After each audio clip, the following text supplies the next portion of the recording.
ॐ दक्षिणास्य समारम्भा शङ्कराचार्यमध्यमा अस्मदाचार्यपर्यन्ता स्मर्या गुरुपरम्परा श्रुतिस्मृतिपुराणानाम् आलयं करुणालयं नमामि भगवत्पादं शङ्करं लोकशङ्करं शङ्करं शङ्कराचार्यं केशवं बादरायणं सूत्रभाष्यकृतौ वन्दे भगवन्तौ पुनः पुनः ईश्वरो गुरुरात्मेति मूर्तिभेदविभागिने व्योमवद्व्याप्तदेहाय दक्षिणामूर्तये नमः।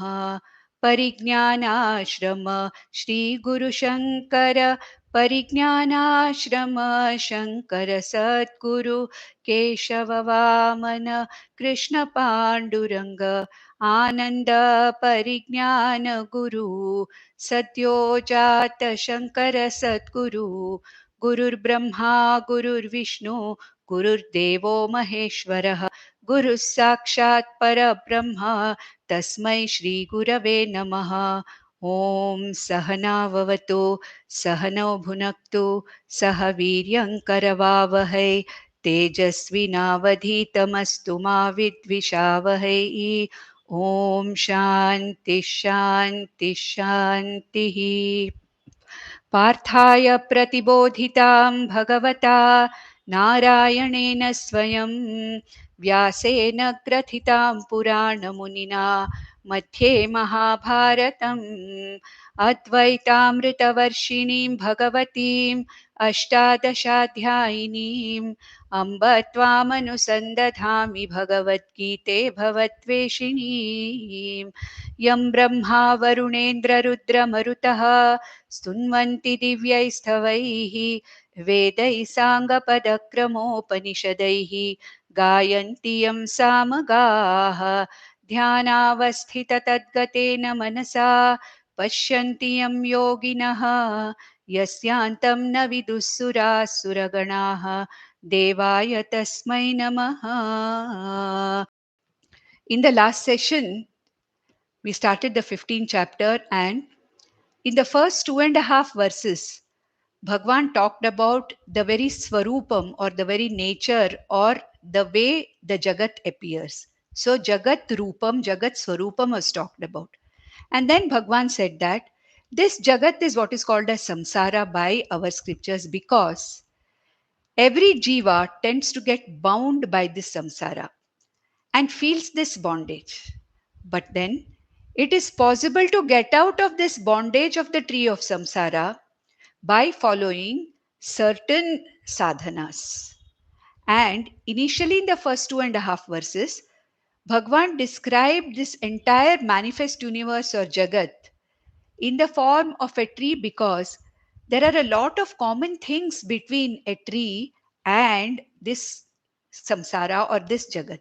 And I explained in detail last time as to what were those 7 or 8 points which gave the common features between Jagat as samsara and also the Ashwatha tree.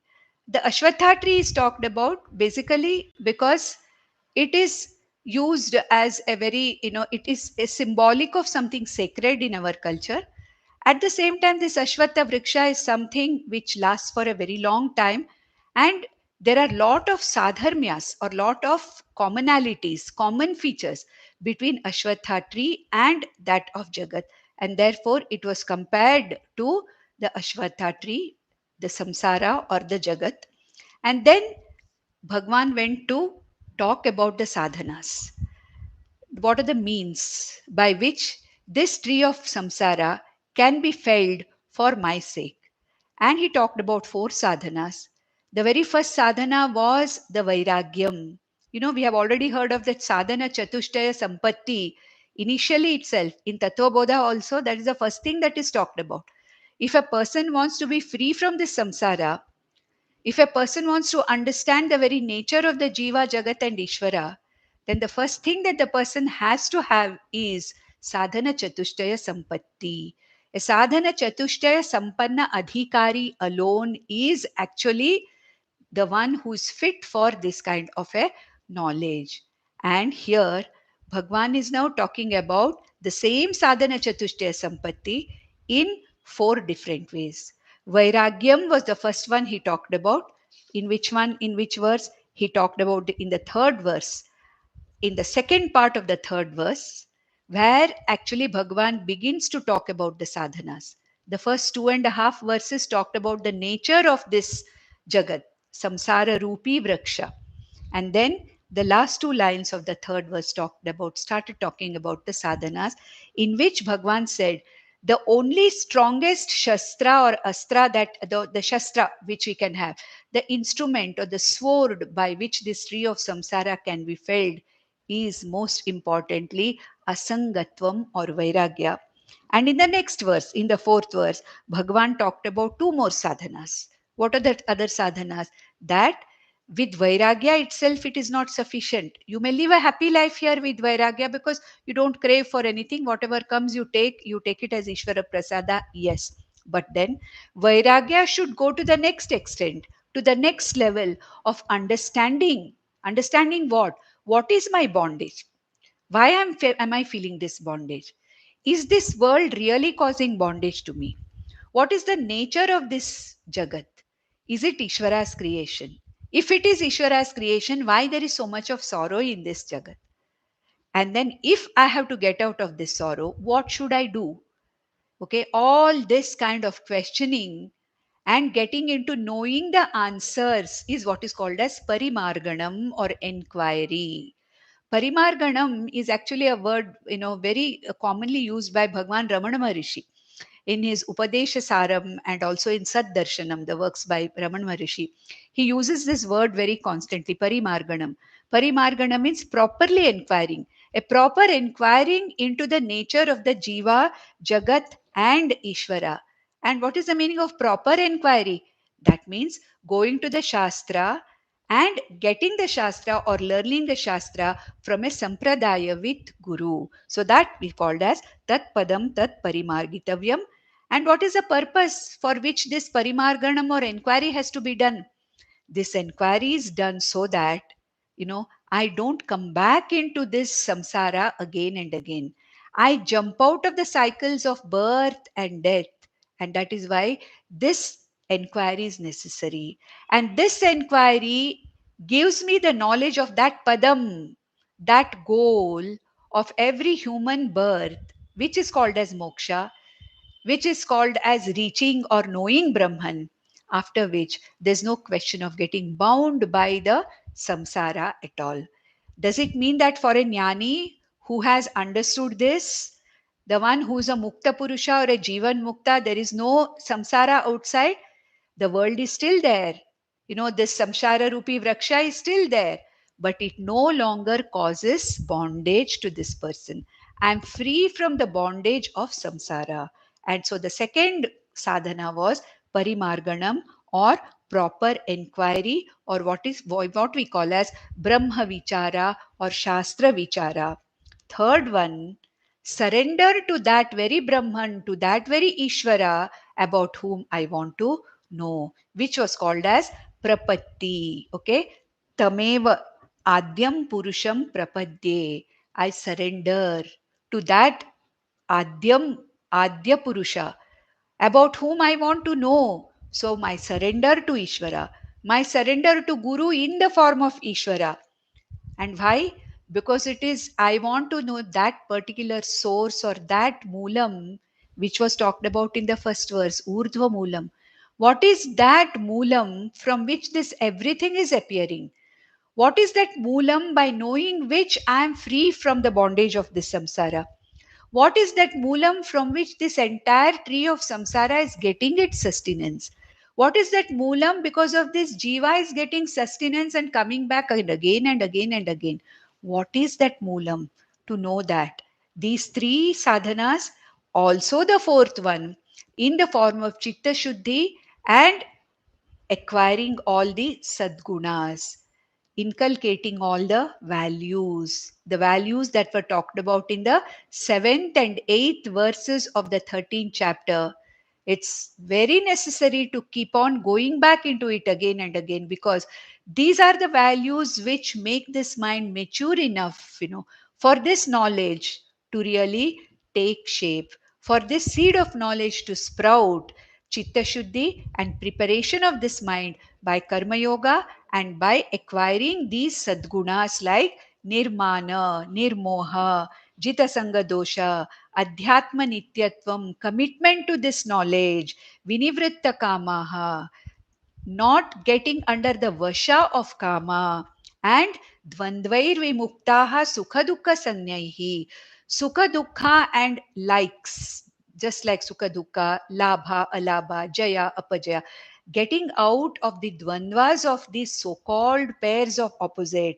Such a person is an amudha. Amudha means what? The person who's a discriminative person, who's no longer confused. And this person is the one who is able to really padam avyayam gachanti. These are the people, such are the people who are able to really reach that padam. Reach means what? Here there's no question of reaching. Here it is understanding that Moolam Brahma, that Brahman, what is that Aksharam Brahma from which everything is coming, knowing which I am totally and permanently out of this cycle of birth and death. Understanding this is called as going, gachanti, apti, prapti. Okay, all this is nothing but the words which Shastra has to use to talk about understanding this. So, what is that padam now? What is that aksharam brahma? That is going to be described in the sixth verse, in the next verse by Bhagavan. He has already described that fully in the 13th chapter, in the ninth chapter as Paraprakriti, in the 13th chapter as Kshetrajna Purushaha Gneyam, in the 14th chapter as Gunatita. But then here in the 15th chapter, Bhagwan chooses to describe the Swarupa Lakshana of that same Brahman in a little different way. And the sixth verse goes like this. न तद्भासयते सूर्यः न शशाङ्को न पावकः यद्गत्वा न निवर्तन्ते तद्धधाम paramam mama. So what is that padam which I have been talking about, Krishna, in the previous one? Gachanti amudaha padam avyayam tat. Okay, that tat avyayam padam. What is that padam? Padyate anena iti padyam. That which is reached, that which is known, that which is understood is called as padam. What is that padam? That padam is nothing but this Aksharam Brahma, which is being talked about in this chapter as Uttama Purusha or Purushottama. So, yad, let's see the last two lines. Yadgatva nani vartante. Hey Arjuna, this padam that I'm talking to you about is that by knowing which, by understanding which, na nivartante, there is no question of return. Return what? As a jiva. There is no return in the form of another body as a jiva. The travel is over once and for all. I have reached home. You know, when you reach home, yes, I have come home, reached home. No question of coming back again and again. Yadgatva nani vartante. Having reached that padam means having understood that padam, knowing what it is, understanding that Brahman to be none other than me, this Atma itself. This is what is called as going or getting. Okay, yadgatva nanivartante tad dhama paramam mama. Okay, that is my abode. Krishna says, Paramam, that is the exalted, the highest abode of all the jivas. That is my abode, Ishvara's abode also. This Brahman is the ultimate abode. Okay, that is Tadhama. That is the ultimate understanding. That is the ultimate Swarupam. That is my ultimate Swarupam. Dhama can mean that is the place, but here Dhama means my Swarupam. Tad Dhama Paramam Mama. That is my Swarupam. Paramam Swarupam. That is my ultimate nature, Arjuna, knowing which to be you yourself. This nature, Aham, is nothing but that Brahman. Knowing that, Yadgatva na nivartante. And what is that Padam? What is that Brahman? Now, in this chapter, Arjuna, I'll tell you in a little different way. He says, Natat bhasayate suryaha. That Brahman, Aksharam Brahman, because of which everything exists, that cannot be lighted up by any other source of light. He says, that is the light of consciousness.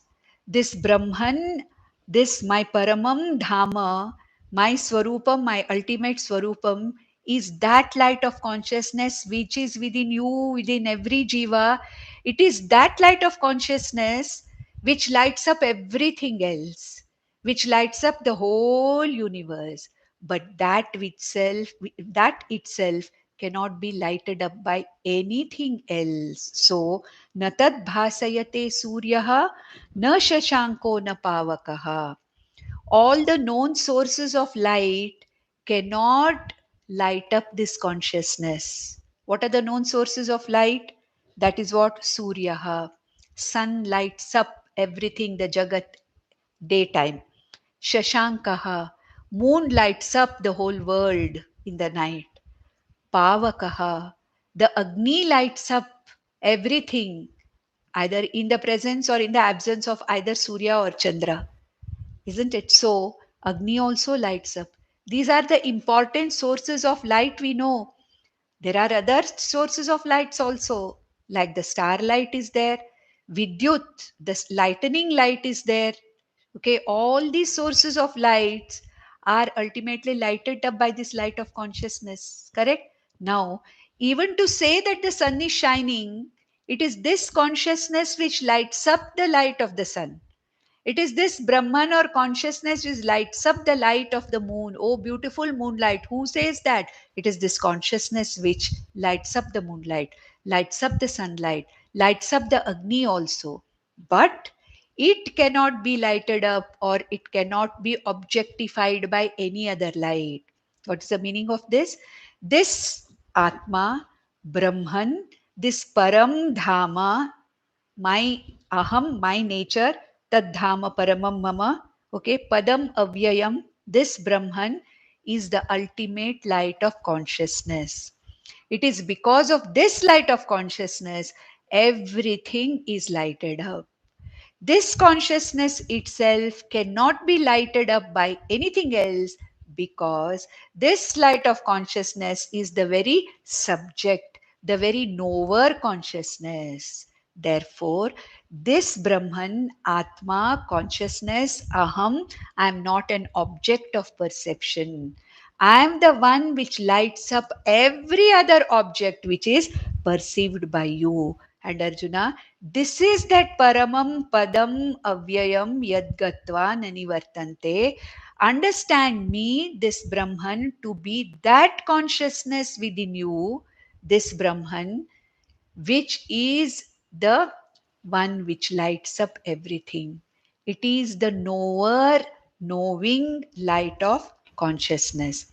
This has been taken from the Upanishads again, Mundaka Upanishad and also Kathopanishad. As we know, Bhagwan Krishna borrows heavily from Kathopanishad. This is also a mantra from Kathopanishad only. Na tatra suryo bhati na chandra tarakam nema vidyuto bhanti kuto yamagni. That is the one, that is what has been described. Nothing has been. Tasya bhasa sarvam idam vibhati. It says that. Okay. Tameva bhantam anubhati sarvam.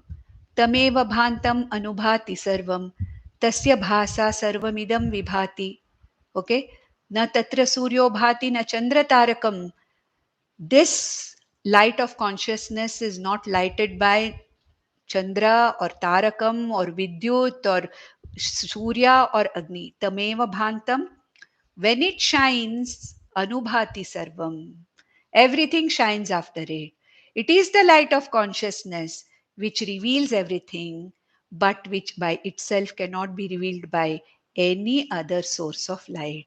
All other sources of light are revealed only by this consciousness. And Arjuna, this is the Padam which has to be known. This is the Brahman which has to be Parimarganam, has to be done. And to know this Brahman only, you have to get it from a proper vichara, from a sampradaya with Guru, by following the sadhanas of Vairagyam, Prapatti, and imbibing of values. And I am that Brahman. And now, Arjuna, I will tell you what is this Jiva now. See, as I told you, the 15th chapter being a very complete chapter by itself, Jagat Swarupam, Brahma Swarupam, now Jiva Swarupam is talked about. In the next 6 verses, Bhagwan talks about the Jiva Swarupa. What is this Jiva? Is this Jiva the you and all these Jivas in the Jagat? Have they simply come on this tree of samsara? What are they actually? Are they independent of me, that Brahman? Are they independent of this consciousness? Are they Jivas which have just been put there in the tree of samsara?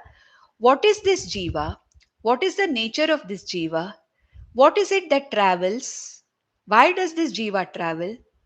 And what is it that how is this Jiva really traveling in this Jagat? That is what is going to be told in the next few verses by Bhagwan. And here in the 7th verse he says, Mamaivamsho Jiva Loke Jiva Bhutas Sanatanaha Manashashtani Indriyani Prakritisthani Karshati. We'll take the next verse also along with this, because this verse, 7th verse and 8th verse, are literally the continuation of each other.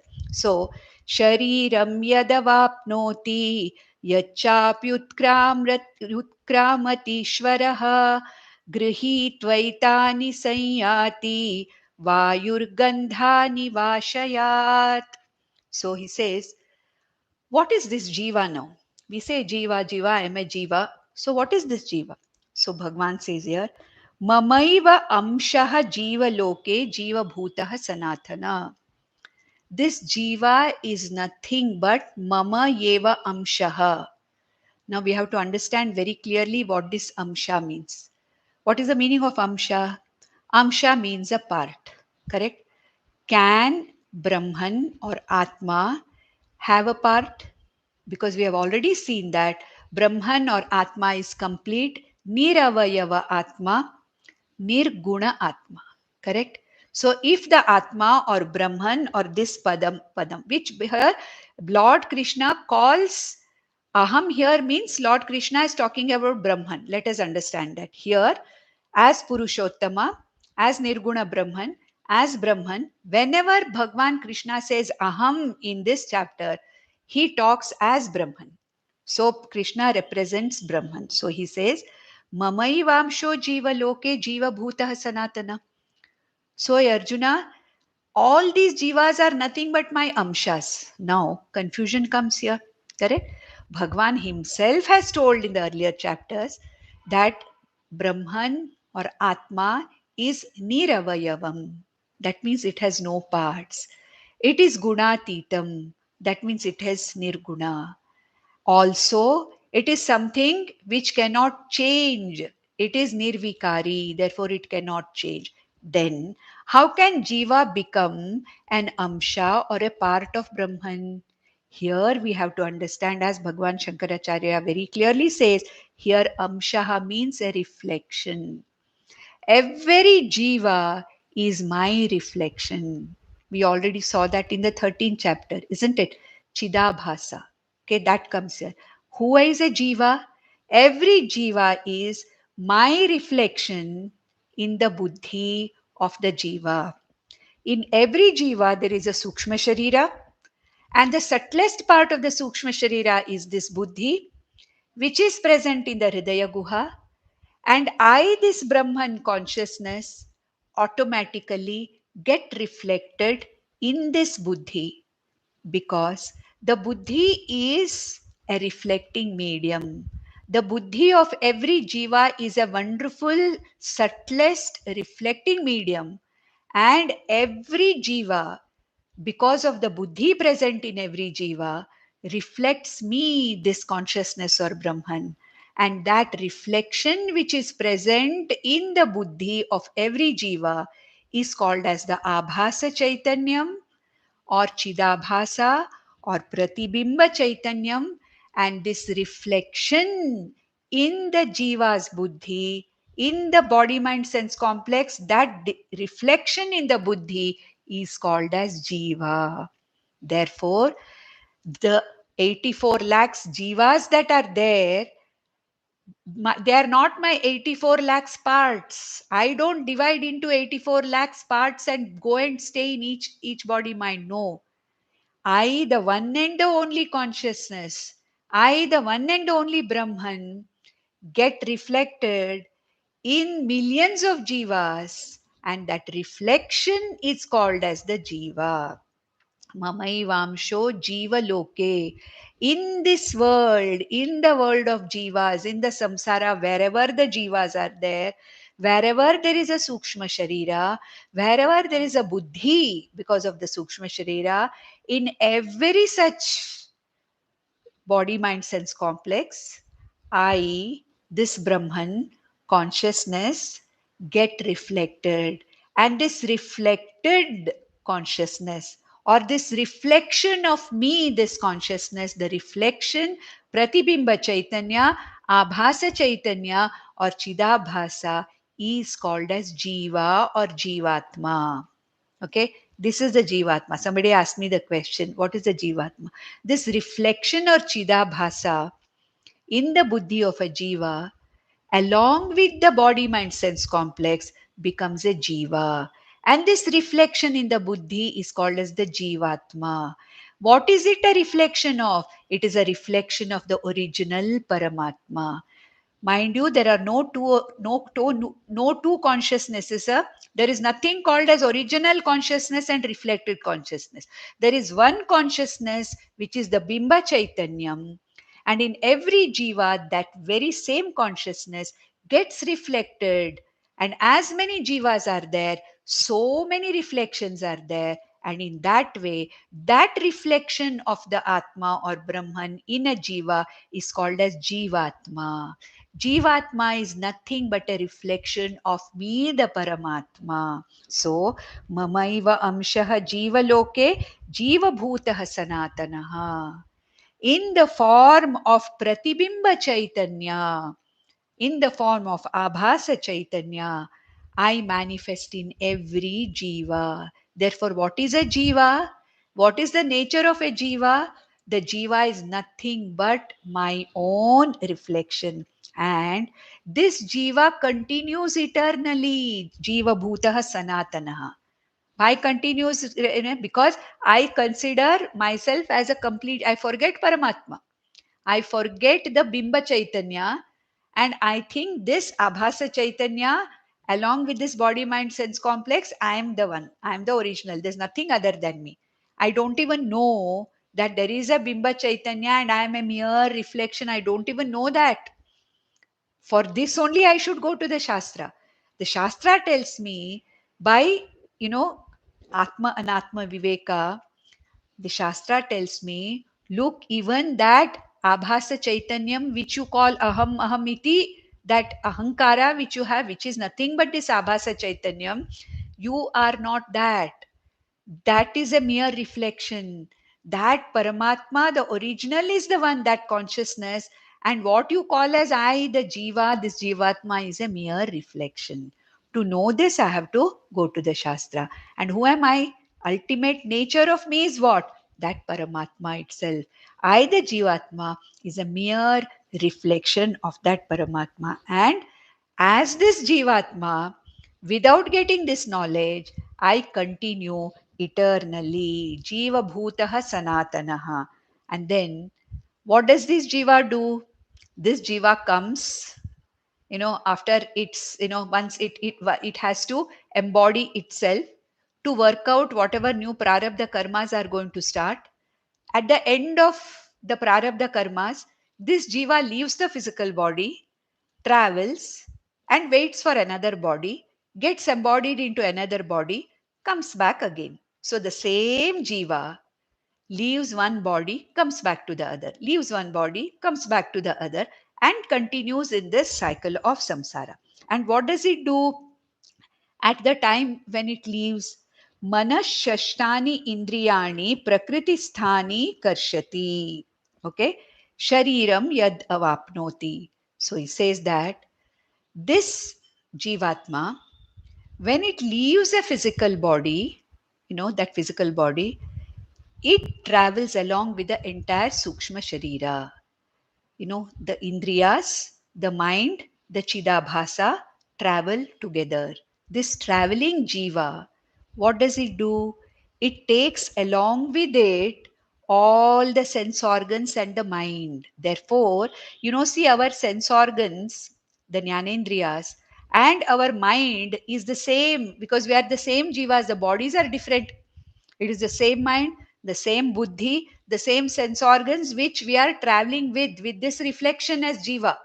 Only this body is the new one, like changing our clothes. Vasansi jirnani yatha vihaya. We saw that in the second chapter. So he says, so manaha shashtani indriyani, the five sense organs, with the sixth one, shashtani, manaha shashtani, with the sixth one, the antakarana, the sense organs, jnanendriyas, with the sixth, the antakarana.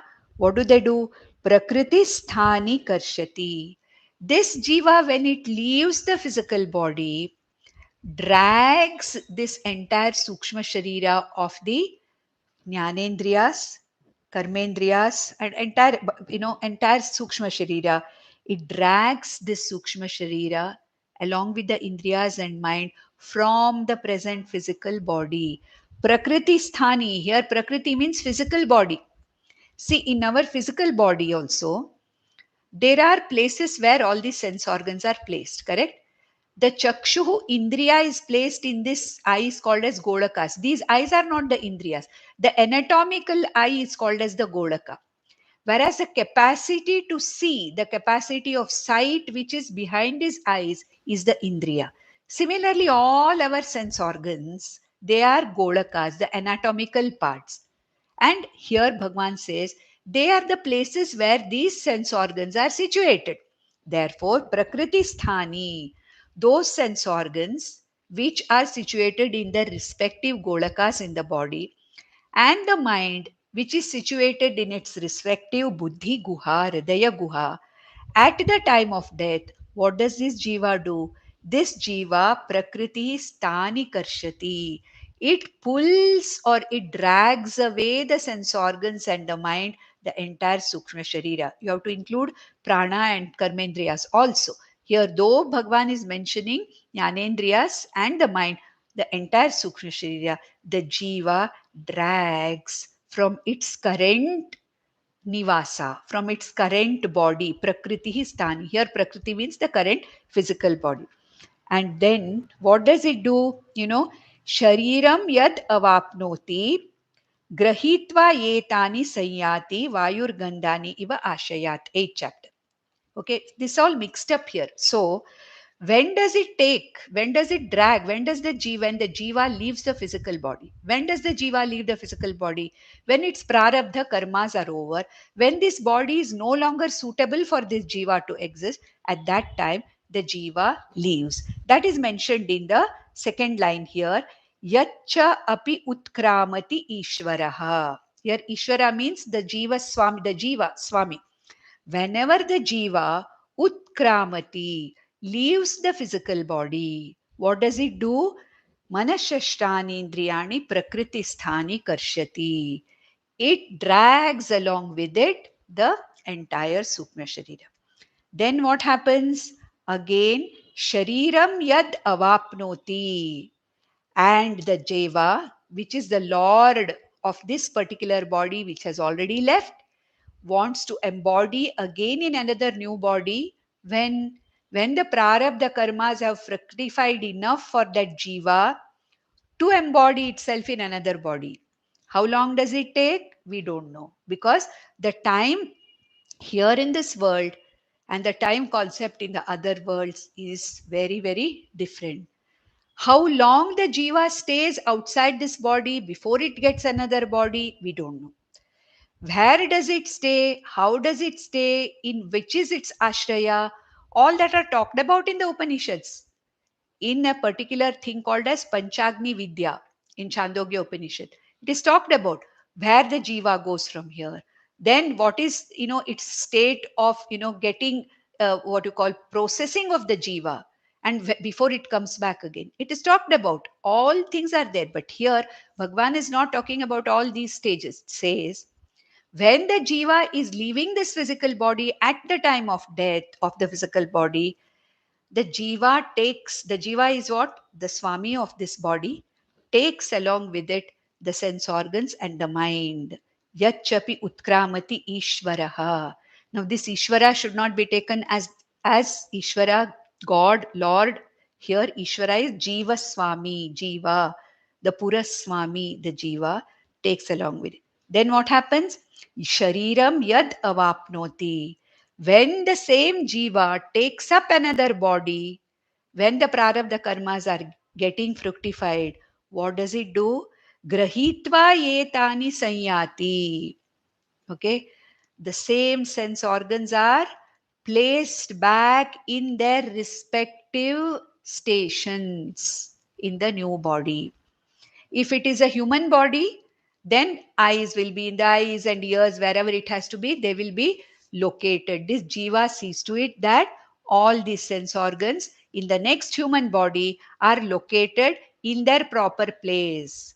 The chakshurindriya is not placed in the ear, no. Wherever the golaka is, in that particular anatomical part, the indriya is placed. You may say, supposing I am born in the next life as a tree or something, then what happens?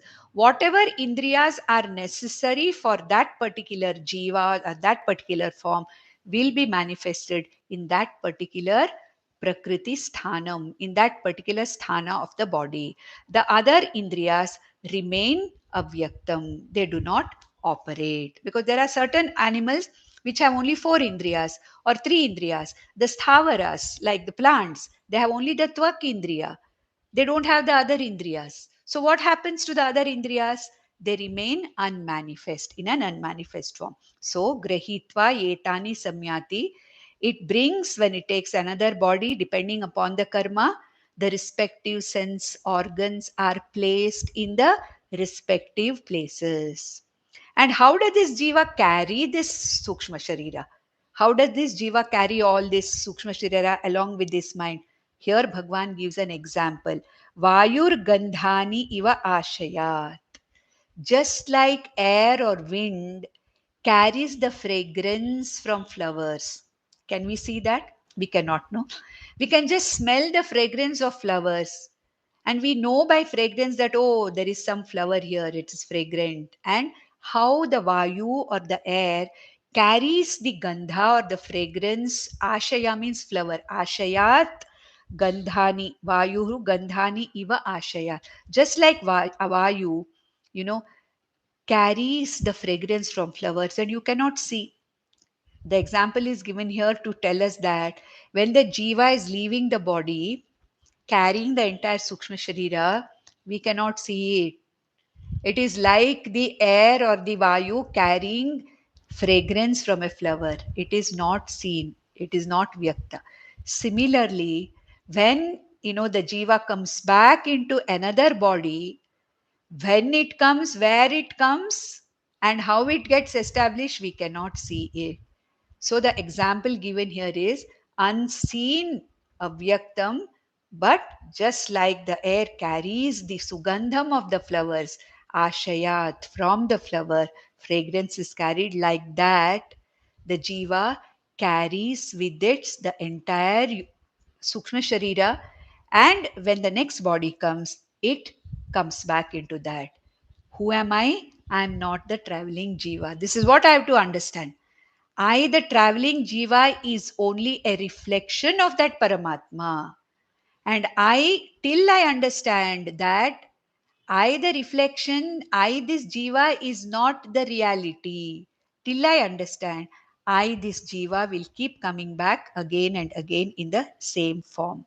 And then he says in the next verse, Shrotram chakshusparshanam cha rasanam ghranameva cha adhishthaya manaschayam vishayanupasevate. Why does this jiva re-establish or replace all these sense organs and mind in their respective golakas? We saw that in the previous verse, that he repeats again. Shrotram, chakshuhu, sparshanancha, rasanam, ghranam evacha. All the five jnanendriyas, all the five organs of perception, adhishtaya, having established them, manascha, the mind also, having established these five sense organs, along with the mind, in their proper places, in that particular physical body, new body which the jiva has taken, vishayan upasevate. This jiva becomes the bhokta and karta. So, I, the Atma, Paramatma, am not the Karta and Bhokta. That means what? The doer and the enjoyer. So, this Jiva, through the mind, through the sense organs, after having established them in the right places, it is this Jivatma, this Jiva, who experiences the entire universe. And this Jivatma is the one which says, I am an individual. These are the Vishayas in the world. I want to have this. I want to do this. It is this reflection. It is this Jiva. It is this Jiva reflection or Jivatma, this Jiva, this reflection with the body, mind, sense complex, having established itself properly in whatever body I have acquired, the Jiva has acquired, Vishayan upasevate, enjoys all the Vishayas. Enjoys means what? Dukha also is there. Experiences. Upasevate means experiences. So the Jiva's experiences are not belonging to the Atman. The Jiva's experiences are Jiva's experiences. This is what Bhagavan is trying to clearly say. What is this Jiva? Jiva is, Atma is not the Jiva. I, this Brahman, Atma, Aham, I am not the Jiva. Then what is the Jiva? The Jiva is my very reflection.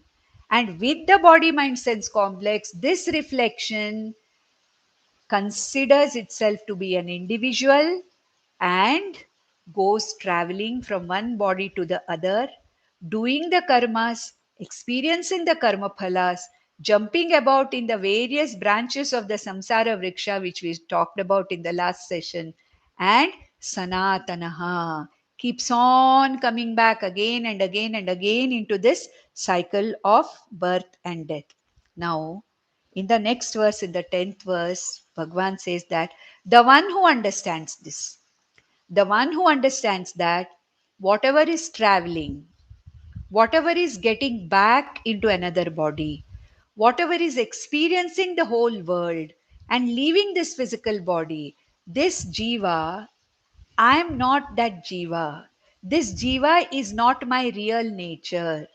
It is not the real me. The one who understands this really understands what is being told by Bhagavan in Bhagavad Gita and by our rishis in all the Upanishads. So here in the 10th verse, Bhagavan says, Utkramantam sthitam vapi bhunjanam va gunanvitam vimudhananupashyanti pashyanti jnana chakshushaha.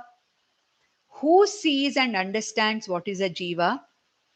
Who understands that I am not the jiva? This is what is being told here. So, utkramantam sthitam vapi. That which is leaving this physical body, sthitam vapi, or that which is inhabiting in this physical body, bhunjanam va gunanvitam. That which is endowed with all the gunas, I think though many times I say, no, I'm sad, I'm happy, I'm intelligent, I'm lucky, I'm sukhi, I'm dukhi. So I'm making this is the jiva which says this. Okay, so he says that bhunjanam va gunanvitam, the one who's experiencing all these pairs of opposites, the one who's experiencing the entire jagat, the one who's interacting with the entire jagat, the one who says that I am enjoying this, I am suffering this, the one who thinks that I am going through all these experiences.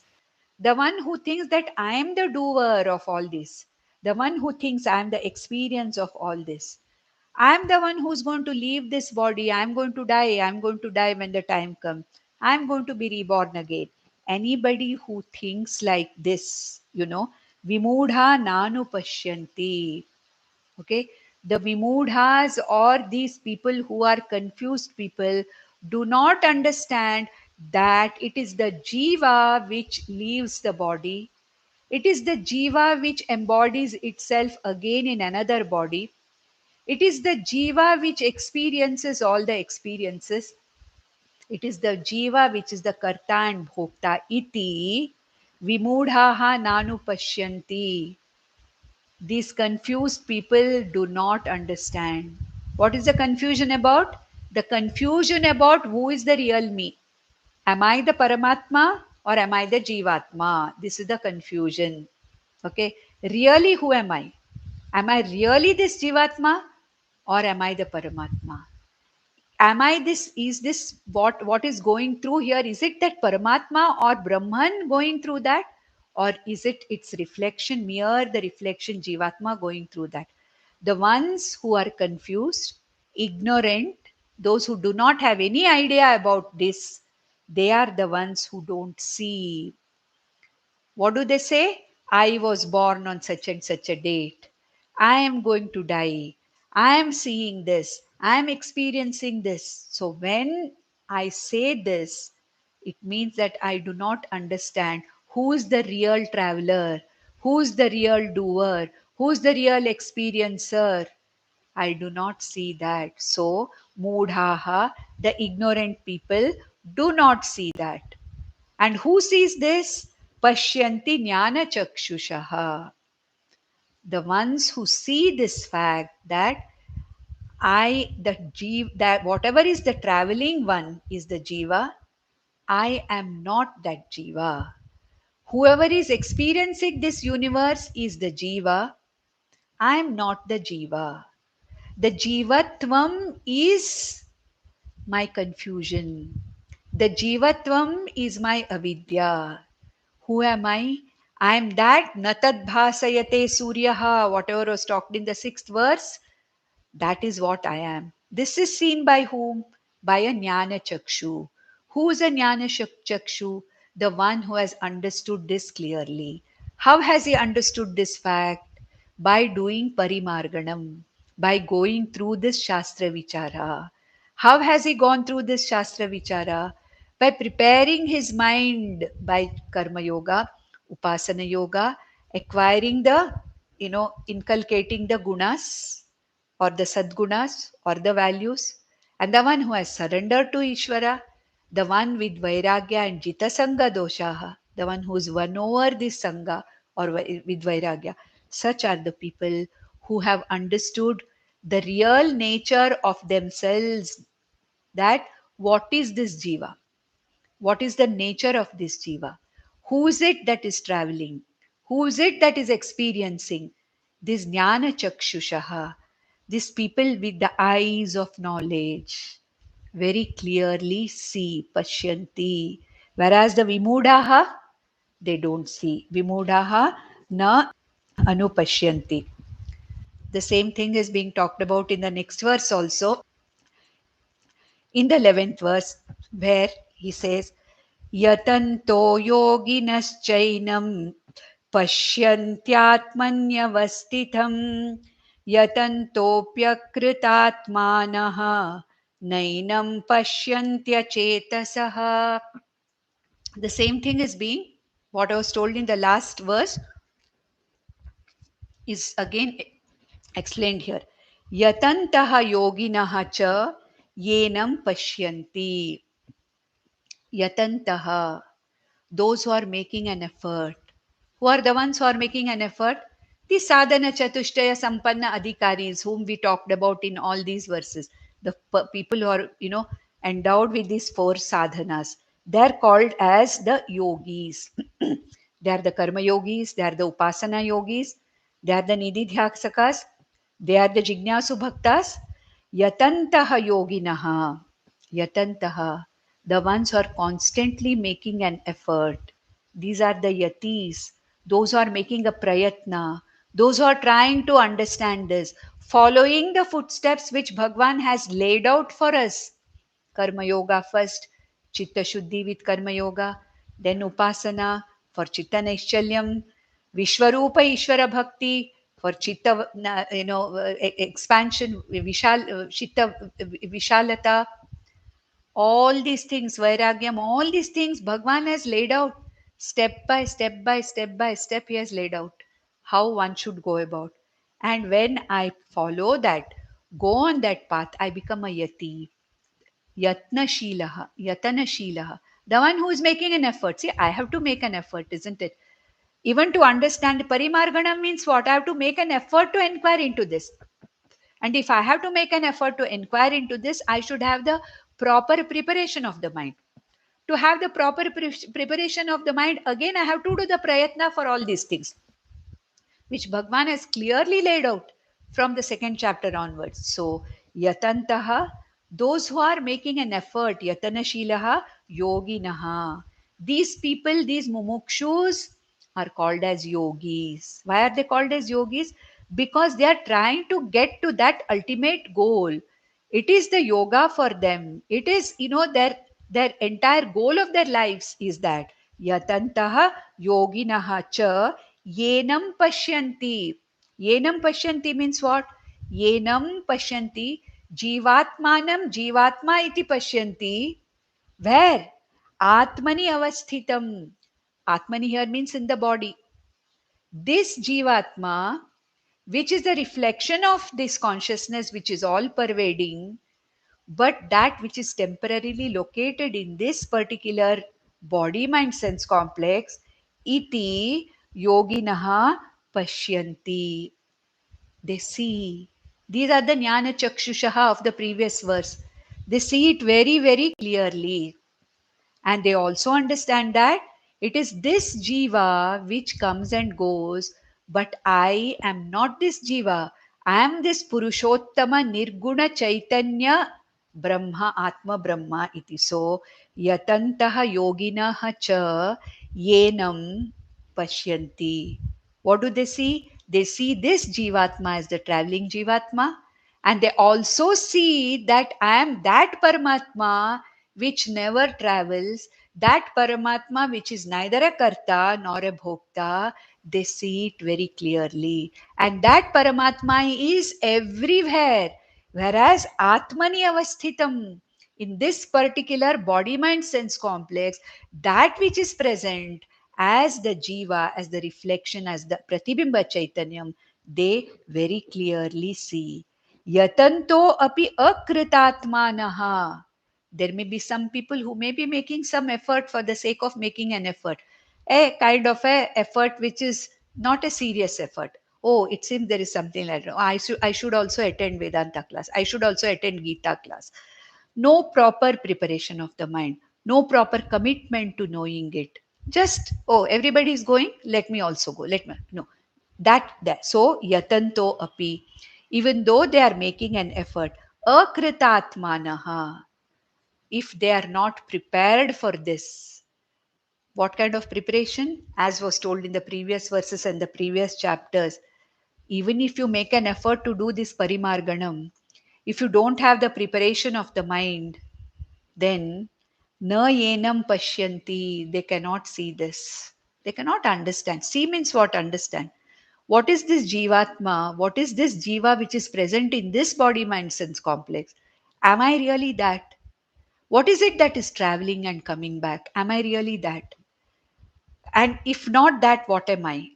This is the Parimarganam or the Vichara, Vedanta Vichara, Brahma Vichara, done by a yogi, Yatantaha, making an effort, committed to this knowledge. Knowing this, a yogi, he will see clearly. Yaha Pashyati Sa Pashyati, we saw that in the 13th chapter. The one who sees this clearly. Whereas an effort which is put, not proper effort, some kind of an effort off and on, occasional, you know, yatantopi akritatmanaha. Akritatmanam, the one who has no preparation, no vairagyam, no prapatti, no serious commitment, no serious parimarganam, no sadhana chatushtaya sampatti. Simply jumping from one class to another class, one guru to another guru, just jumping from one text to another text. That is not going to give me this correct picture. Nainam pashyanti achetasaha. These are all achetasaha.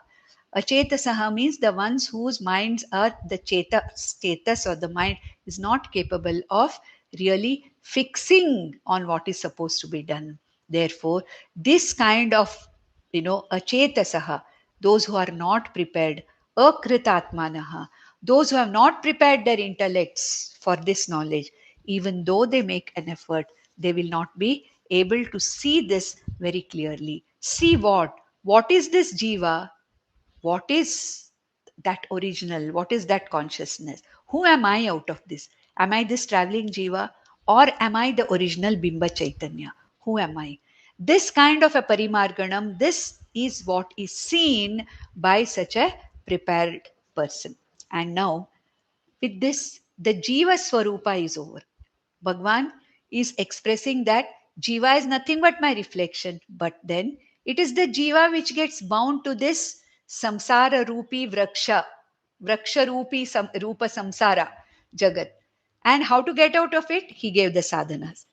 And what is it that one must know? He said, Yadaditya, that is that Natad bhasayate Surya Brahma. Then, now, he wants to say, what is this Brahman or who am I? I am the Sarvatma. I am the one who's manifesting in every jiva as Jivatma. I am the one manifesting in every object of the world as its adhishtanam. Sarvam Brahmamayam Jagat. I am that Brahman which is manifesting as a jiva in a living organism, but as all the other things, those non-living features, things also are nothing but my manifestation only. And for this, he takes the next verse where he gives an example of a non-living thing. From the jiva now, he goes to the insentient jagat. So we'll just read this and then we'll say. Yadadityagatam tejaha jagadbhasayate yachandramasi yachagno tattejo vidhi mamakam. Arjuna, understand that this Surya who's lighting up the entire jagat, Aditya Gatam Tejaha, this Tejaha of Aditya or Surya, Yada Jagat Bhasayate Akhilam. Akhilam Jagat Bhasayate. This Surya's light or Teja lights up the entire Jagat. Yat Chandramasi. The Chandrama or the light of the moon lights up also the world in the night. Yatcha Agno. The light of the fire also lights up the entire universe. Not only that, sometimes the light of other things also, even Vak, in the night times when it is dark, I can direct somebody by my speech. Correct? Don't go there, take a left turn, take a right turn, you can't see, you come here, you will find this. So, anything that lights up anything. Here he mentions only three things.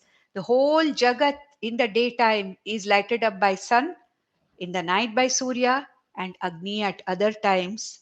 Where do you think this shine or this tejas comes from? He says, Tat Tejo Vidhi Mamakam. Here, Krishna is not talking out of Ahankara, mind you.